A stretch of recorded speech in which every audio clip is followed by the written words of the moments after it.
প্রতিনিয়ত খেলাধুলার আপডেট সবার আগে জানতে আমাদের চ্যানেলটি সাবস্ক্রাইব করুন এবং পাশে থাকা বেল বাটনটি প্রেস করুন। ধন্যবাদ।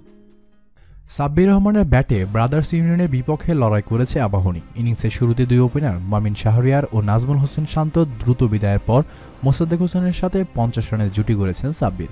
সাবলীল সাব্বির রানের চাকা সচল রাখলেও উইকেটে থিত হয়ে ইনিংস লম্বা করতে পারেনি মোসাদ্দেক। নবম ওভারে 18 বলে 23 রান করে মোহাম্মদ শাহজাদের বলে লেগ বিফোরের ফাঁদে পড়েছেন তিনি। সেখান থেকে বাহাতি জাভেদকে নিয়ে আবাহনীর রানের চাকা সচল রাখেন সাব্বির রহমান। এরপর মাত্র 39 বলে দারুণ এক অর্ধশতক তুলে নেন এই হার্ড হিটার ব্যাটসম্যান। তিনি 43 বলে 58 রান করে আউট হয়েছেন সাখাওয়াতের বলে শরীফুলের হাতে ক্যাচ দিয়ে।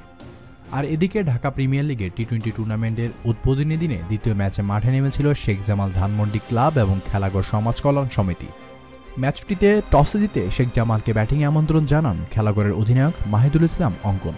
খেলাঘরের আমন্ত্রণে প্রথমে ব্যাট করে শেখ জামালের দলপতি নুরুল হাসান সোহান এবং নাসির হোসেনের ঝড়ো ব্যাটিংয়ে খেলাঘরকে 170 রানের লক্ষ্য ছুড়ে দিয়েছে দলটি। তবে আলোচনায় ক্রিকেট থেকে অনেকটা নিষ্প্রভ নাসির হোসেন।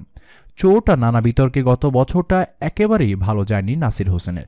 জানুয়ারিতে হাঁটুর চোট কাটিয়ে মাঠে ফেরা 27 বছর বয়সী এই অলরাউন্ডারের লক্ষ্য ছিল বাংলাদেশ প্রিমিয়ার লিগে ভালো করা।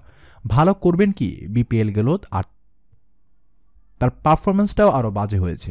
নিয়মিত একাদশে ঠাঁই মেলেনি সিলেট সিক্সার্সের সাবেক অধিনায়কের। বিপিএলের ষষ্ঠ আসরে সিলেট ফ্র্যাঞ্চাইজির কাছে অনেকটা বোঝার মতোই মনে হয়েছিল নাসির হোসেনকে। বোঝাই যদি না হয় তবে সিলেট পর্বে কেন তাকে সিলেটে নেওয়া হয়নি?